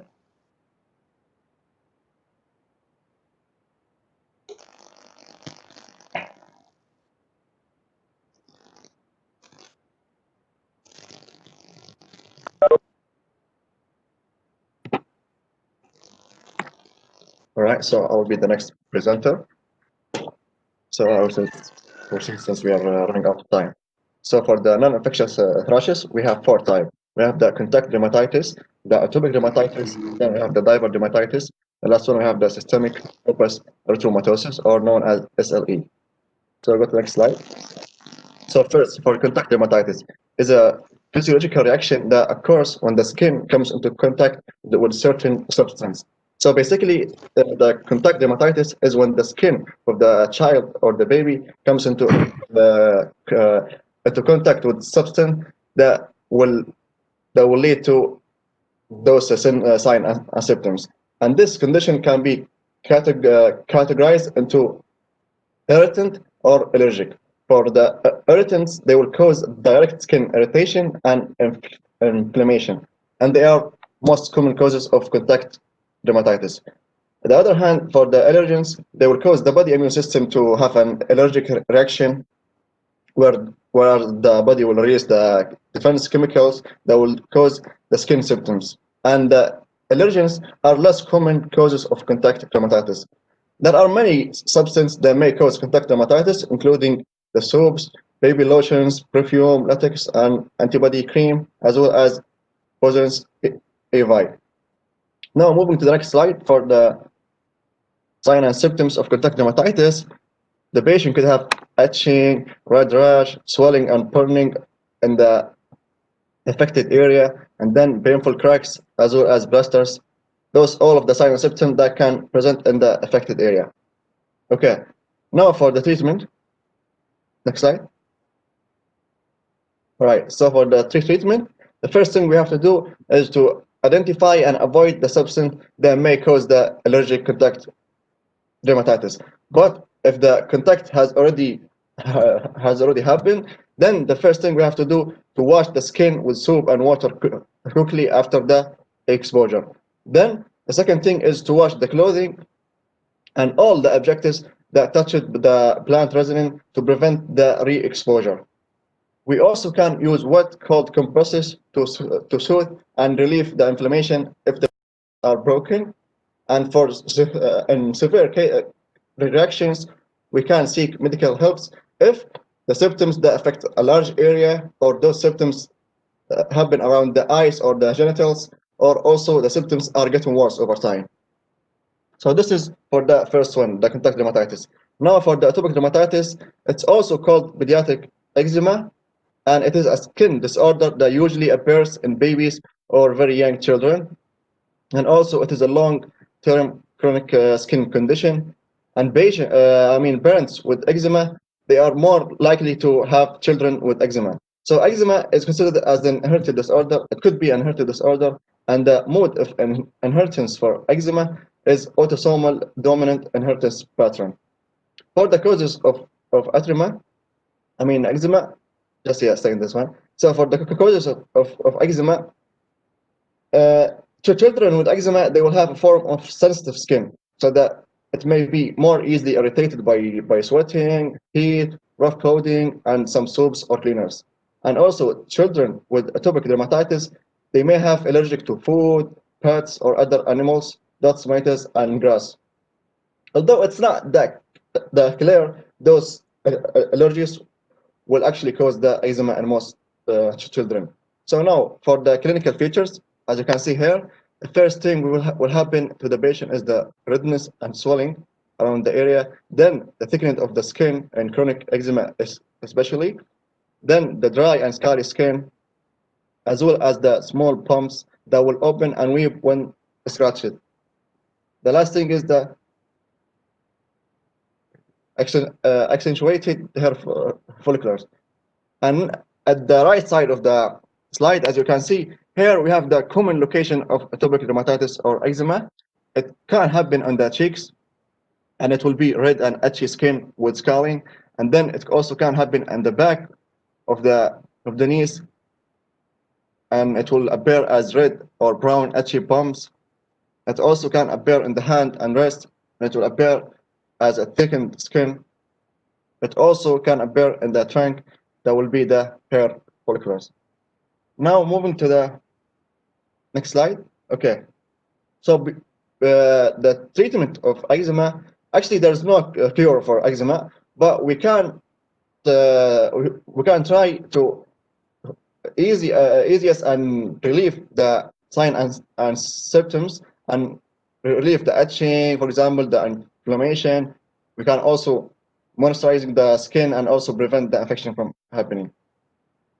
So the child physician will determine the specific treatment based on the child age, overall health and medical history, the child tolerance for specific medication, procedures or therapies, and also the child or the parent opinion or preference, because that will affect the tolerance and the compliance of the child. So for prevention of eczema, we can do a few things to prevent the eczema from happening to the child. The first thing is can dress the child in cotton underwear and clothes rather than wool. We can also keep the child cool, because the overheating that make the eczema worse. The third thing is avoid the use of soaps and bubble bath. Lastly, giving the child short baths, because the water also for a long period of time can dry out the skin and lead to eczema. Now moving to the next condition. Next is move to the next slide.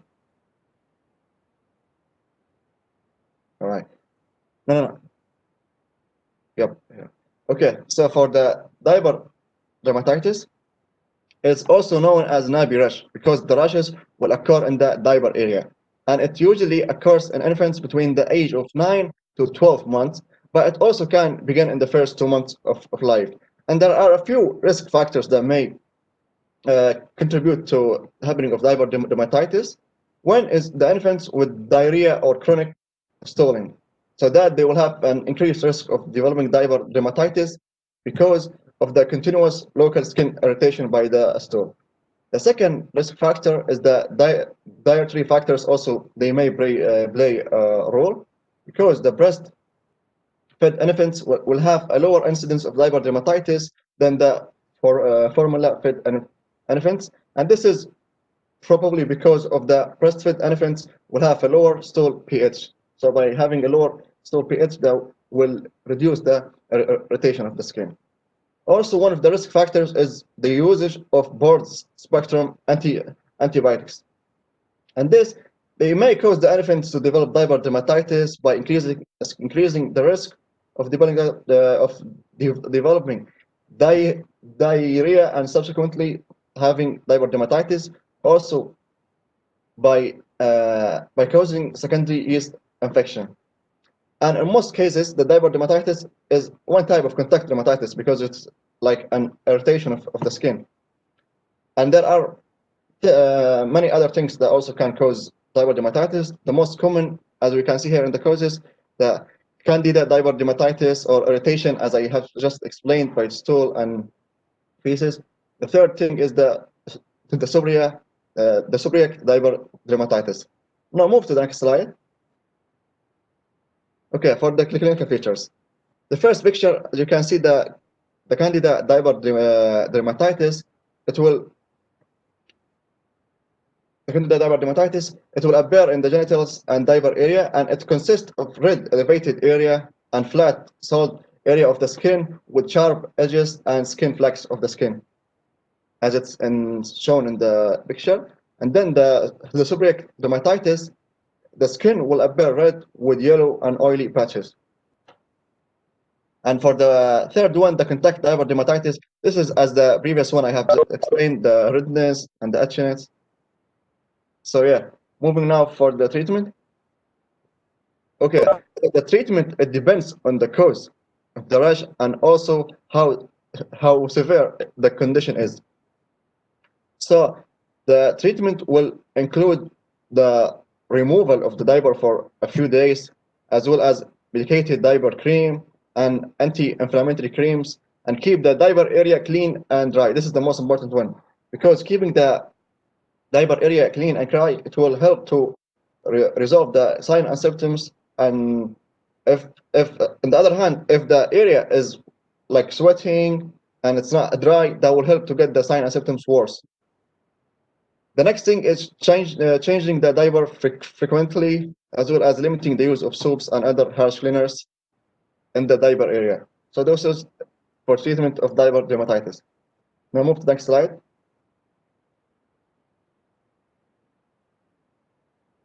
All right, so our last disease for this presentation is the systemic lupus erythematosus, or SLE. So this is a multi-system disorder, and the etiology is unknown, but the disorder is characterized by the presence of large amount of circulating autoantibodies.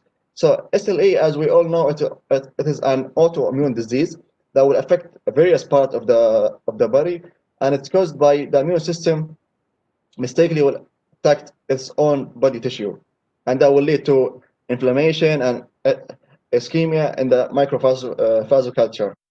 So for the causes, as I have mentioned, the cause is actually unknown, but there are some environmental factors that will trigger a response in the immune system that will cause the SLE.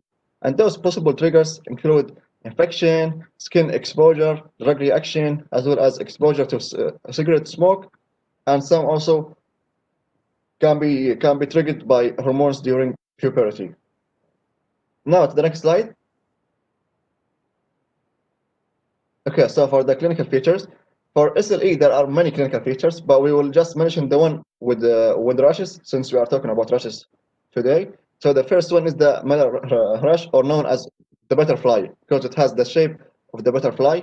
This one is a red or purplish facial rash with a butterfly pattern, and it will cover the cheeks and the bridge of the child's nose, but usually it will not affect the rest of the face. And also, the rash can be flat or raised. The second rash is the discoid rash. So the discoid rash, they are thick and disc-shaped rashes, and they often appear in the scalp or the face, and they also can cause permanent scarring. And they may be red and scaly. Now move to the last slide.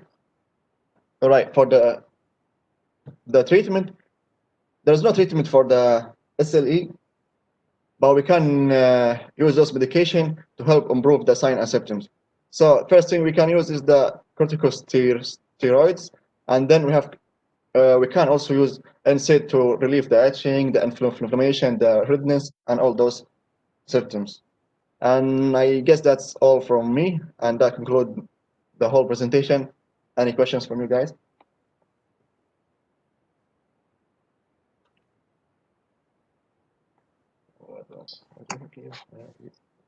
It is the last slide, is it? Yeah, bro, this is the last slide. Okay, so I think it's a very extensive 2 hours of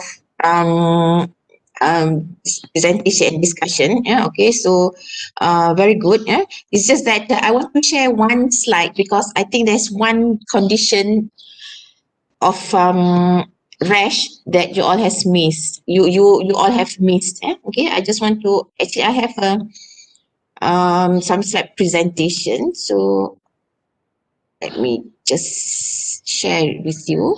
But most of this you actually has mentioned. Okay, this is another one.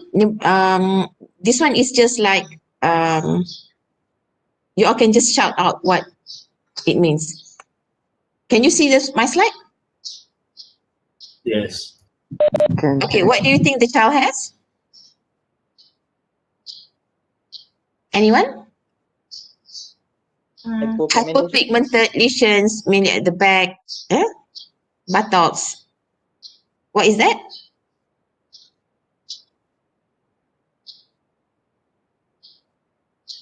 Hello, anyone? Mongolian spot. Yeah, it's Mongolian spots. All right.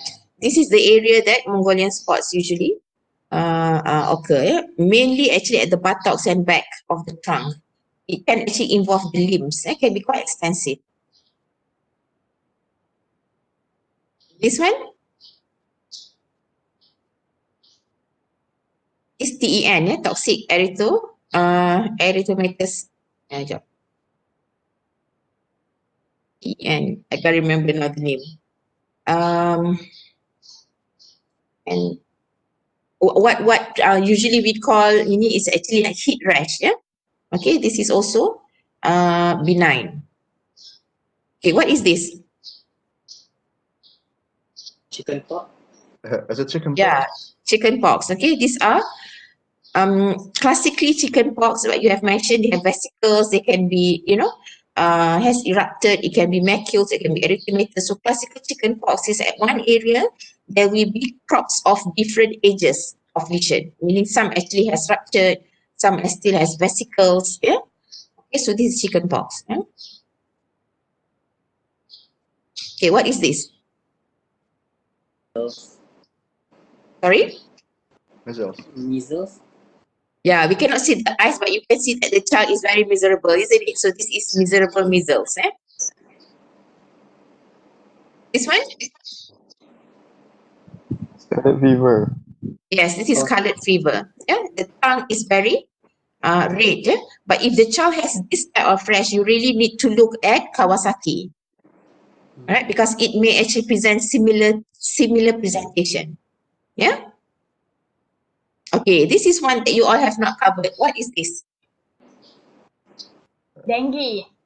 Exactly, dengue, very common. Yeah, all right. You all did not cover. But anyway, how do you describe this rash?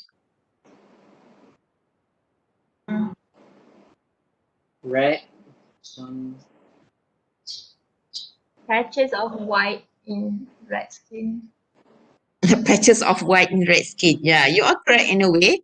But the classical, very nice phrase description for dengue adalah island of white in the sea of red. Okay, islands maknanya pulau-pulau, islands of white in the sea of red.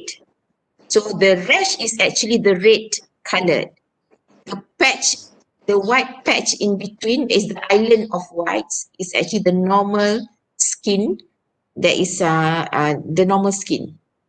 Right, so do not miss on this. Yeah, this is dengue, and classically it starts at the limbs, more involving the limbs, especially first the lower limbs, then it goes up to the upper limb, and then only the trunk. All right, it rarely involves the face. Okay, this is vasculitic rash over the joints. This is a child with Henoch-Schönlein purpura. Just want to be okay. This is Ambitigo. yeah, but this is basically staph or strap on the mouth, dekat mouth. Correct. Right. Yeah, this is strap, because this is the classical, typical honey crusted lesion. All right. Okay, this is you all have shown. Yeah? Okay, this is candidiasis, oral candidiasis, yeah, and this is diapers candidiasis, yeah. All right. And this is the classical in diaper. It is not contact dermatitis because it involves the skin creases. It involves the skin creases, so it is very unlikely to be contact dermatitis. Yeah? And it has that satellite lesion, which is actually very classical in if there is candida, perennial candidiasis. Okay. All right. I think that's about all. I think shall we stop there? Hello? Yes, can. Yeah, okay. All right. So thank you very much. See you next year.